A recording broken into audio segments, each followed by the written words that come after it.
an island with unique beauties in a unique location in the east of the Mediterranean and the middle of Asia and Africa. An unprecedented island where Aphrodite was born and raised, where Mark Antony gave gifts to Cleopatra to tell his love for her, a place which has been the indispensable passion of many emperors throughout the history, and where history is springing out from every corner.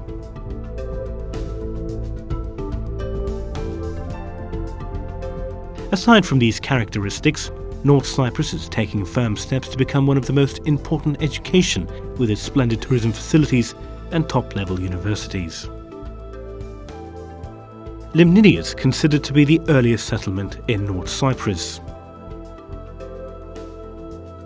Lefke region has an authentic beauties like date palms, oranges and houses built in Ottoman style. A small town facing the Güzelyurt Bay, Lefke has been a settlement for Turks since the Ottoman period. Making great contributions to the economy of North Cyprus with its orange gardens and university, Lefke blends traditional Cypriot and Ottoman architecture very beautifully with its garden houses that have been built to suit the town's topography, as well as with its narrow and organic streets. The architecture of the town, which shows spatial characteristics of the traditional island life, widely bear the medieval Ottoman character. In addition to the several architectural works, Piri Osman Pasha Mosque, that was built according to the local architectural characteristics of Cyprus during the Ottoman period, is situated within the boundaries of Lefke.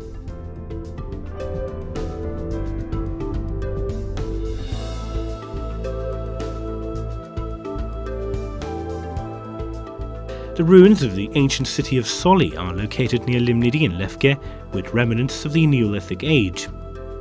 Here the first melodies of dance with history are heard. Archaeological investigation revealed findings dating back to 700 BC in the ruins of Soli. As revealed by the investigations, it is understood that the city managed to preserve its important position due to the harbour and the copper mines nearby.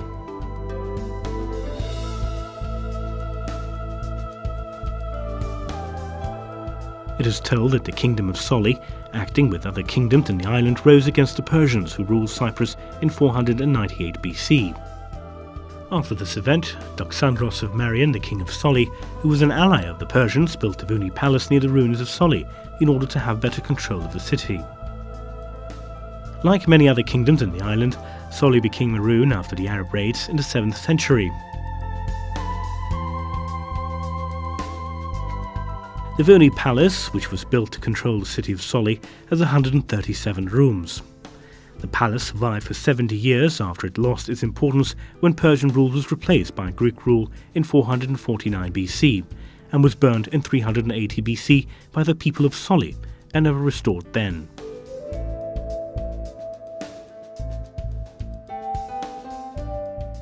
Güzelyurt is a place of settlement widely known with its citrus fruit. It is virtually a paradise at the end of the country, with the fertility of its soil and the beauty of its people. St. Mamas Monastery is a structure dating to the 18th century. The beautiful melodies of the past are heard in every square metre of the monastery. The side portals and columns survived from a Gothic church built by the Lusinians. The Gothic church was built on the remains of a Byzantine church. Painted upper section, which is made of wood, is among the unprecedented examples of the 16th century engraving art. According to the legend, Saint Mamas, after whom the monastery was named, was a saint who lived in the 12th century. When Mamas, who refused to pay tax, was captured and brought to the town by Byzantine soldiers to be punished, they saw a lion that was about to eat a lamb. Mamas saved the lamb from the lion, and when he entered the town with the lion on his back, he succeeded to impress the Byzantines, and was exempt from tax lifelong. After that event, the church in Güzelyurt was dedicated to Mamas, who became the saint of those who avoided tax.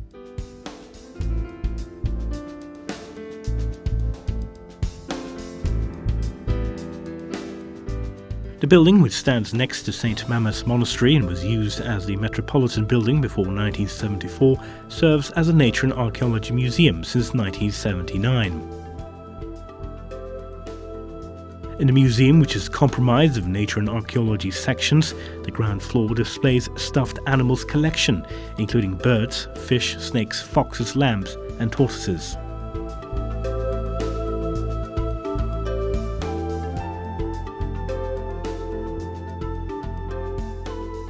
In the archaeological section of the museum, the most important work is the Ephesus Artemis statue, which was found by chance in the offshore of Salamis, and an invaluable golden crown unearthed recently. In the north of that island is a town leaning its back to the Beşparmak Mountains, which has enchanted its visitors for centuries, hosting the most beautiful beaches of the Mediterranean. One of the most important tourism centres of the Turkish Republic of Northern Cyprus, Girne is still an indispensable stop for the visitors of the island with its historical riches and unmatched tourism facilities.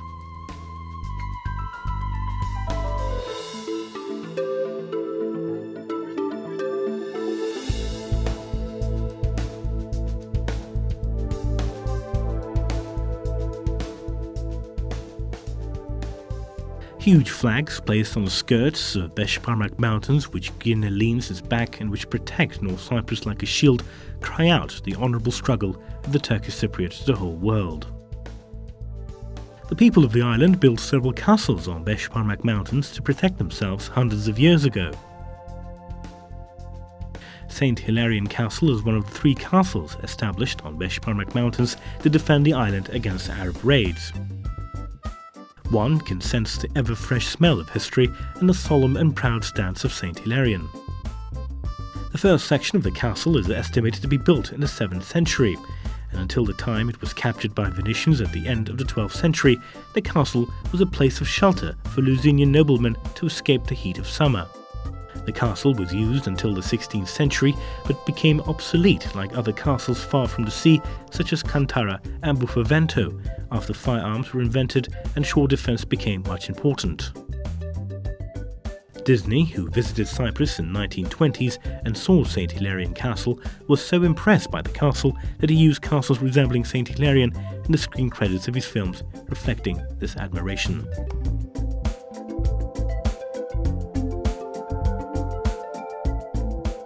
One of the castles that was built to control the passes through Girne Mountains is Cantara Castle. Built on a 700-metre high rocky site to have control on the surrounding plains, the castle thus resembles an eagle's nest. Cantara Castle is estimated to have been built for observation purposes in the 10th century and is first named in historical resources in 1191. The castle was used until 1525, but became obsolete after firearms were invented and shore defence became much important, and was left to its fate like other castles far from the sea, such as St. Hilarion and Buffavento.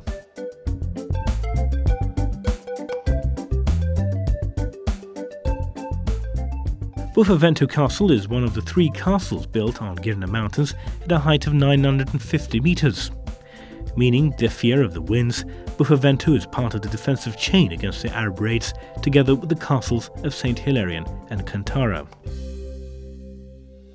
The castle, which was also used as a prison during the Lusinian period between 1192 and 1498, is referred to as Château du Lion in some sources. We continue our trip to Beşparmak Mountains with another important building. Built on a rocky place on the skirts of the mountains, the name of Balapais Abbey was derived from Abbé de la Paix, which today means the Abbey of Peace in French. The abbey, which is shown as a great work of the Gothic art and its best example in the Near East, was originally built between 1198 and 1205. A great part of the building, which survived today, was built by the French king Hugh III between 1267 and 1284. Balapais Abbey was given to the Greek Orthodox Church after the conquest of Cyprus by the Ottomans. After our trip in Beşparmak Mountains, we descend down to the sea and face an ancient city.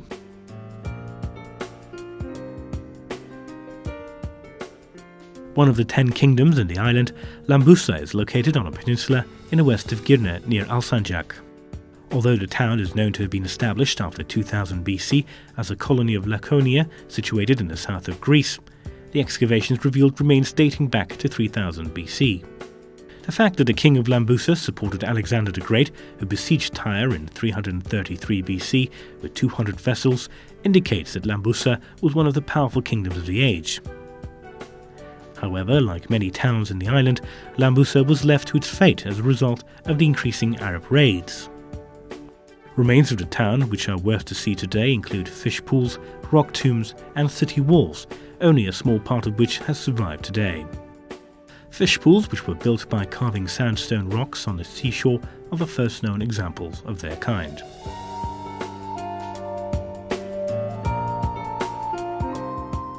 We encounter another important place when we head for Girne.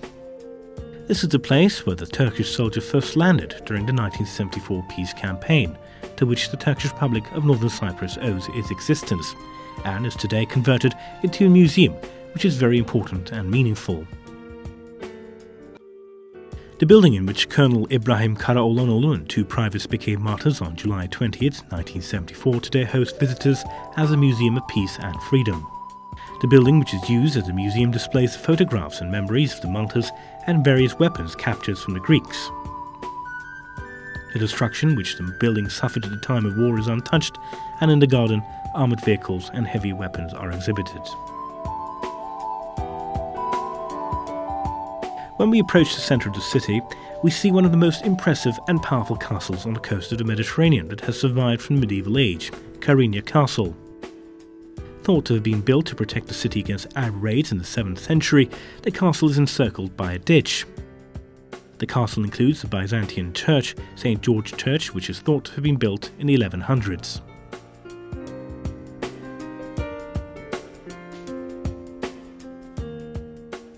The tomb of the Algerian Ottoman Admiral Sadik Pasha, who became a martyr during the conquest of Cyprus by the Ottomans in 1570, is also located in Karinya Castle. Another important structure in the Karinya Castle is a Shipwreck Museum. The museum displays the oldest ship among the wrecks of its type ever found. Although the exact date is unknown, the ship is thought to belong to the era of Hellenistic kingdoms which were established in the Mediterranean after the death of Alexander. The ship, which is thought to have made trades at the coast of the Mediterranean and the Aegean Sea before she headed for the island, possibly took about 400 amphoria from Rhodos.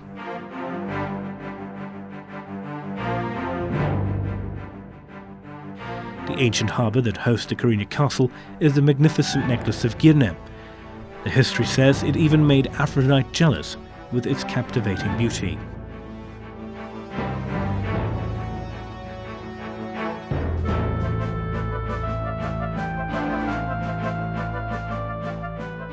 We leave Girne and advance to the east. Near Esentepe town in the east of Girne, there is the Amphithronitis Church, built on the remains of an old monastery at a point close to the summit of the Beş Parmak Mountains. The church, named after Antiphonitis, meaning the answering Jesus, has an architectural shape which is not much seen in Cyprus, with an irregular octagonal form supported by 8 columns.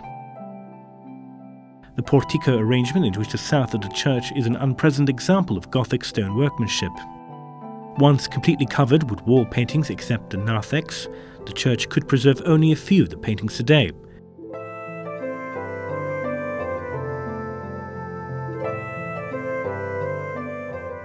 The wall paintings mostly depicted saints and compositions from the Bible.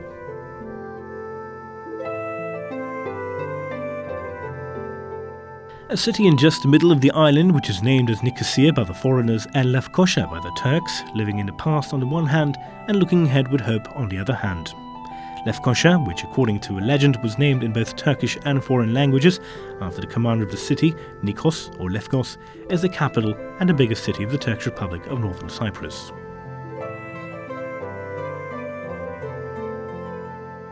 After news was spread that the Ottoman Empire would launch a campaign to Cyprus, Venetians started to build new fortifications in place of Lusinian fortifications in order to defend the city better. Lefkoşa city walls, the plans of which were drawn by the famous Venetian engineer Giulio Savignano, there are 11 bastions, each like a castle.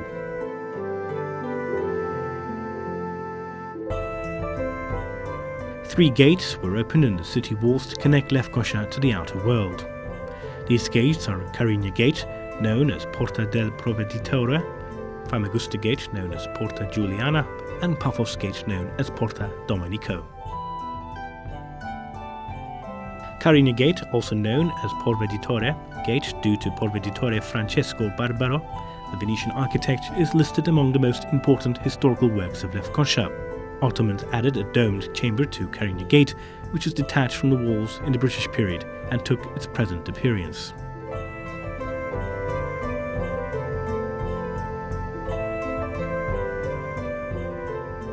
Passing through Carina Gate, as we walk towards Sarayonu, we see Mevlevi Tekkesi on the left-hand side.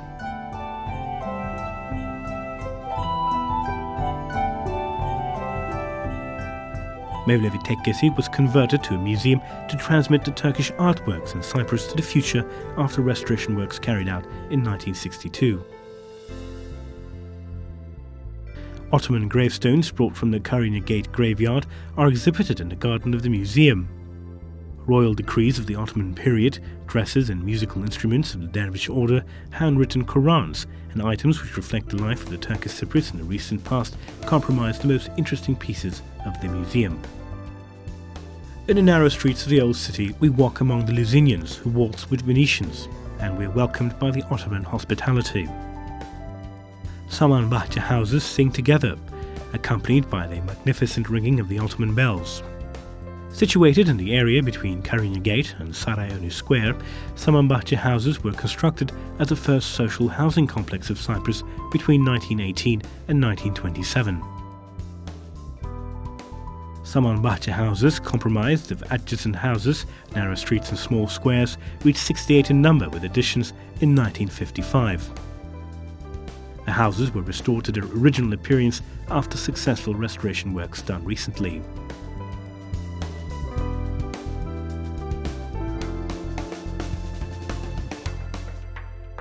Close to Samanbahçe houses, we find a big square. Atatürk Square, with the Venetian column in the centre, was called Konak Square or Sarayonu Square before 1943. The Venetian column, the most important structure of the square and carrying symbols of the Venetian dynasty, was erected by the Venetians in 1550 and is among the symbols of Lefkoşa.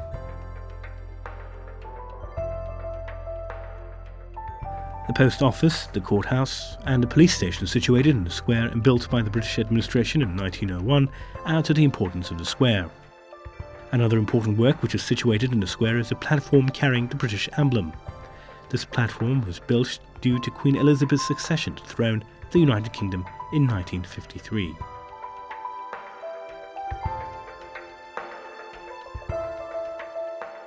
After leaving Atatürk Square behind, we see a very old district consisting of old buildings and narrow streets. Arabahmet district is one of the most special places which preserves the historical texture of old Lefkoşa and combines the past and the present in the city. Arabahmet district, established around a road which was called Bath Street in the Ottoman rule, Victoria Street in the British rule, and Şehit Salahi Şevket Street at the present, does not only host the most important architectural works of the city, but also has a rooted historical inheritance dating back to the Lusinian period.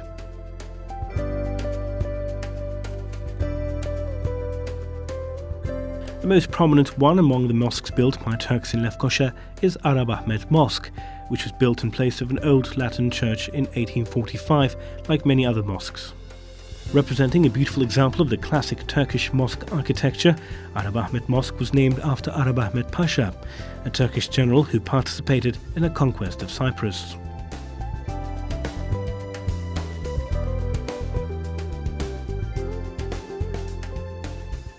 The publisher of Zaman, the first newspaper printed in Turkish in Cyprus, Derviş Pasha built a mansion in the 19th century, which is one of the most beautiful examples of the traditional Turkish architecture.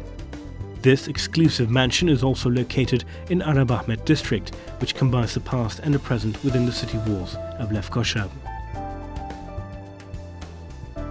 One of the buildings in Arabahmet district which managed to survive from the Lusinian period is the Ottoman Lusinian house built in the 15th century.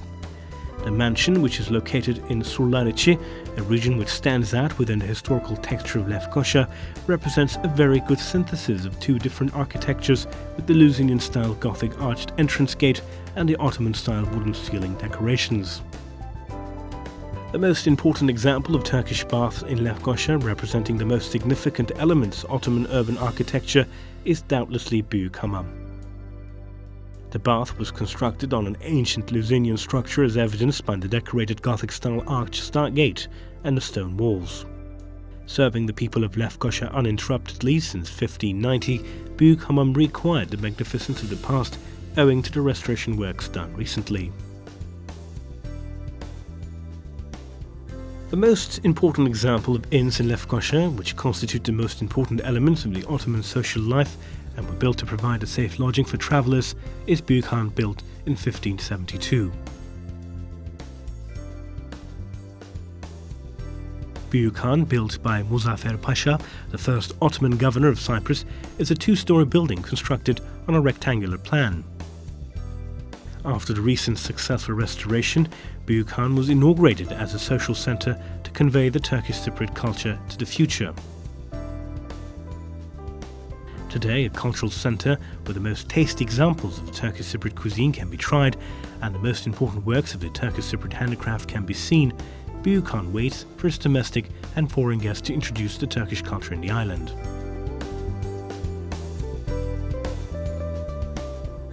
Another major work in Lefkoşa, Kumarcılar Hanı, is an Ottoman building constructed in late 17th century. As the decorated Gothic arches in the entrance gate and other arches in the structure do not exhibit the signs of traditional Ottoman architecture, Kumarcılar Hanı was possibly built on an old monastery. Having a rectangular form just like Büyük Han, Kumarcılar Hanı preserves today only 44 of its 52 rooms.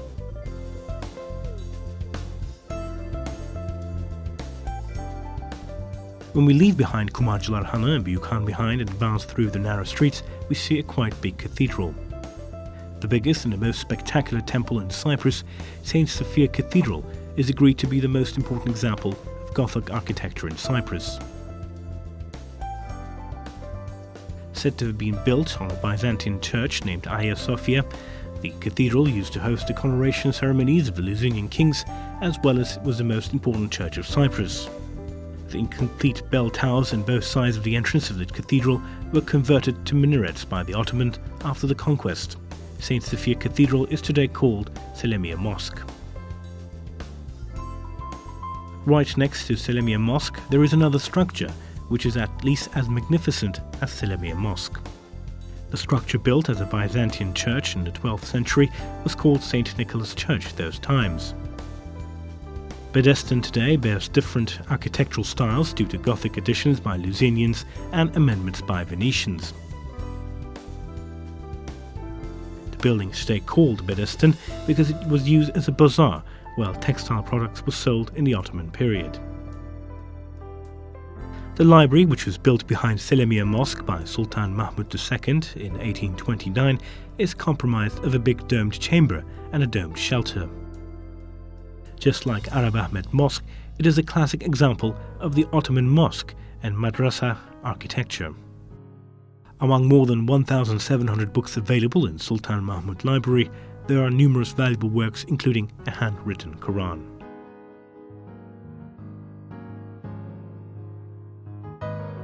The building located east of Selenium Mosque, thought to have been built in the 15th century and carrying significant features of Venetian architecture, today serves as a stoneworks museum.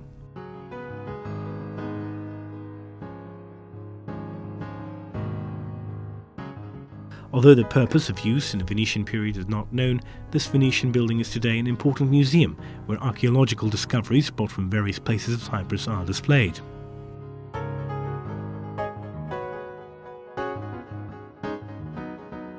Close to the Stoneworks Museum, we see a quite impressive house. The eaved house, which was possibly built on remains of a medieval structure, represents a good example of the Ottoman house architecture. This house is called the eaved house due to the wide eaves that support the mansion room, which protrude towards the road. Today used as a culture and arts centre, The building hosts events like exhibitions, conferences and symposiums.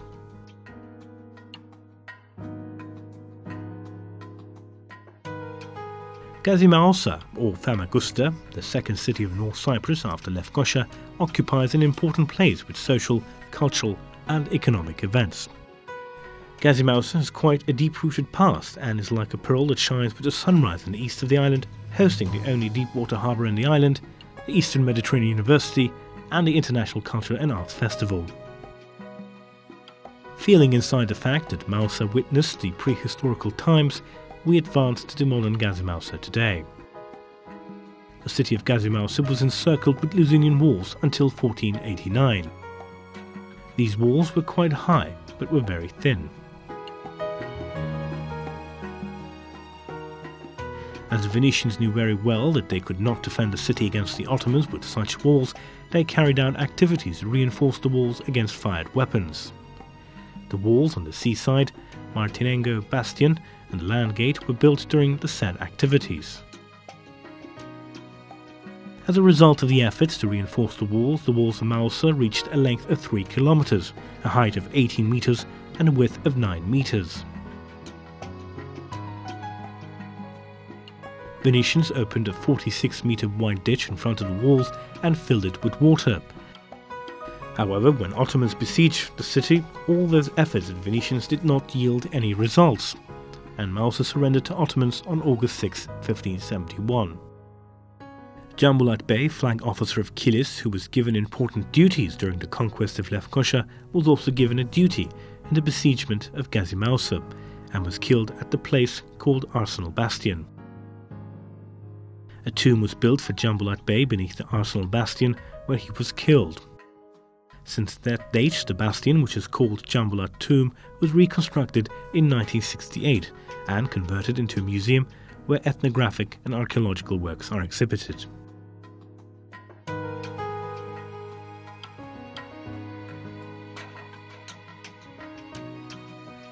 The land gate is one of the 2 original gates which provides entrance to the city of Mausa, which is encircled with walls. The land gate, originally called as Ravelin, meaning bastion, in a semilunar shape, is the oldest structure of the walls after Othello Castle. On that side of the land gate, which faces the city, there is a structure made of cut stone between the old and the new fortification walls. This structure is Akkule Mescidi, built by the Ottomans between 1618 and 1619, using the fortification walls left by the Venetians. In front of the northeast wall of the small mosque, there is an Ottoman fountain made of cut stone. Fairies singing the sonnets of Shakespeare fly above the walls of Othello.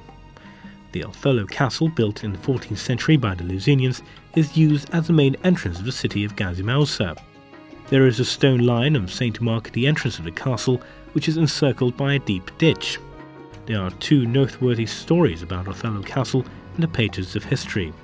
The first one is related to Leonardo da Vinci, who made recommendations to Venetians with regards to the defense of the fortress when he was in Cyprus in 1481. The other is related to the origin of the name of the castle. Part of the famous Shakespearean tragedy, Othello takes place in the harbour city in Cyprus, and in some resources, the Moroccan Othello is said to be the hero of the tragedy. Another original gate which provides entrance to the city of Gazimausa is Porta del Mare, the sea gate. The gate, which has survived almost without deformation, was built by Niccolò Piroli of Venice in 1496. After passing through the walls of Gazimausa, we advance to the square, which has been the centre of the city for centuries. The famous Turkish writer Namık Kemal was sent into exile in Cyprus after the stage of his play Vatan Yahut Silistre. In Namık Kemal Dungeon, which is made of cut stone today, documents related to Namık Kemal are displayed.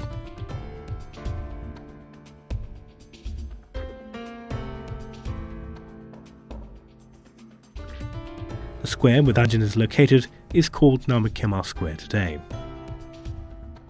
There is a cathedral in the square which enchants its visitors.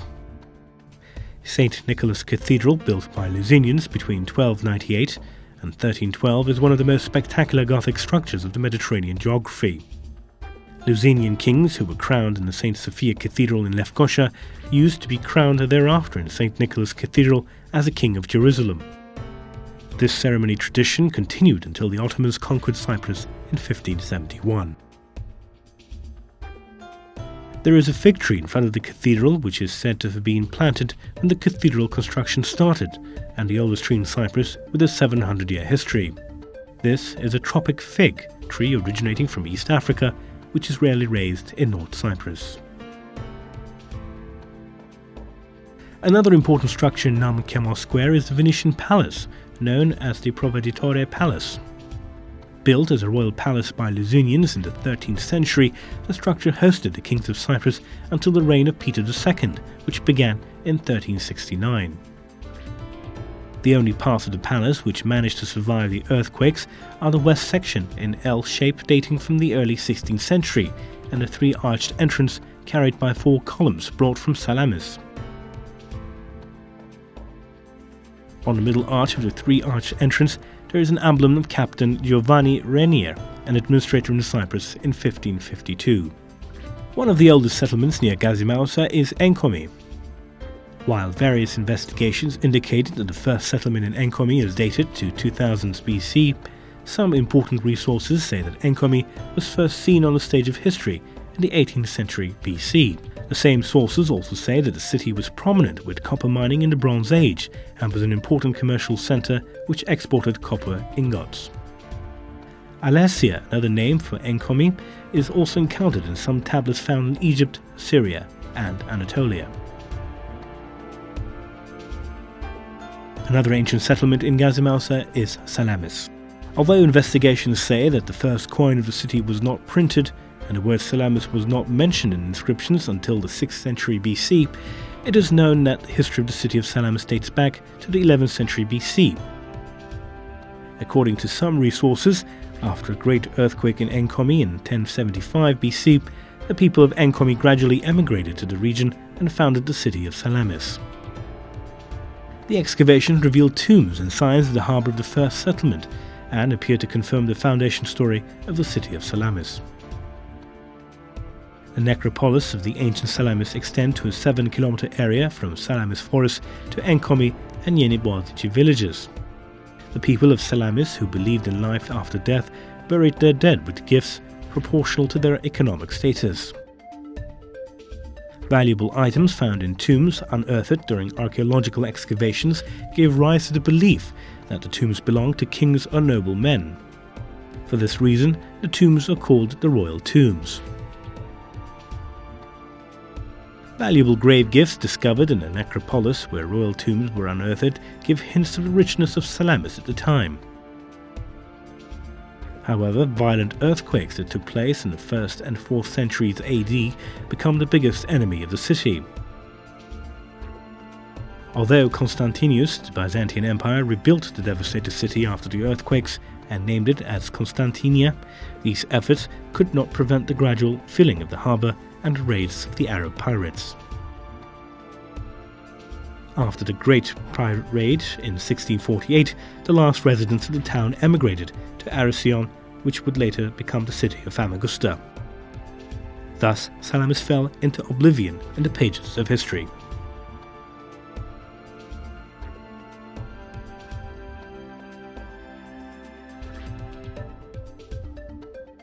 St. Barnabas Church and Monastery are located at the west end of the necropolis of Salamis. The name of the monastery comes from St. Barnabas, who was born the son of a Jewish family in Salamis and joined St. Paul to spread Christianity in 45 AD. According to the legend, St. Barnabas was killed by his own Jewish citizens due to his missionary efforts, and his body was buried in a swamp to be thrown to the sea later. Several of St. Barnabas' disciples witnessed this event and took the body from the swamp, burying it in an underground cave beneath a locust bean tree west of Salamis. 432 years after this event, Bishop Anthemius saw in his dream the place where St. Barnabas was buried and ordered the tomb to be opened. When the tomb was opened, it was understood that the body belonged to St. Barnabas, and a monastery was built in the place where the tomb was found. The monastery was given its present form in 1756 by Archbishop Philotheos. St. Barnabas Monastery was converted to an icon museum after a comprehensive restoration.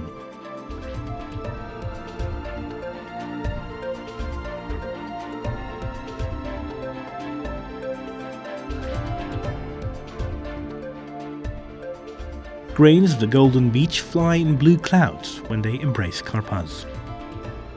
The Golden Beach, which extends for kilometers, is not only the diamond ring of this island, but also of the whole Mediterranean. Always fresh and always hot, the bluest sea of the Mediterranean seems like singing a lullaby, silently and gently invites us. While leaving the golden yellow of the nature behind, we meet the donkeys of Karpaz, other witnesses of history. The peninsula of Karpaz is the homeland of donkeys of Karpaz that have been living in Cyprus for centuries and are known worldwide. At the same time, hosting the natural living spaces of caretta turtles, which are the international symbol of North Cyprus, Karpaz resembles a piece of paradise with its long beaches. The monastery, which is located in the far end of the peninsula of Karpaz, now called the Cape Zafer, once called Dinotium, meaning the place that welcomes the sun in Cyprus, is dedicated to Apostle Andreas, who was called Creator of Miracles, Master of Winds, and Guardian of Passengers. According to the legend, Apostle Andreas landed in Cyprus to find water where he was on board a ship travelling. When he landed in Cyprus, Andreas hit the rock with a stick in his hand and made spring water come out, and after he drank that water, he noticed his blind eye started to see again. The spring, which is still active, is considered to be therapeutic and frequently visited by people with eye diseases. The Apollos Andreas Monastery, which is located at the farthest end of Cyprus, was given its present appearance by Pope Ioannidis Oikonomos with donations collected between 1827 and 1909. The old building of the monastery is estimated to be the most votive place located in the East End. North Cyprus. Songs are sang for 10,000 years in this geography where history dances. Over the waves with Aphrodite, in the galleries of Castle with Othello, and in the company of snakes with Cleopatra. We invite you to join this enchanted dance of history.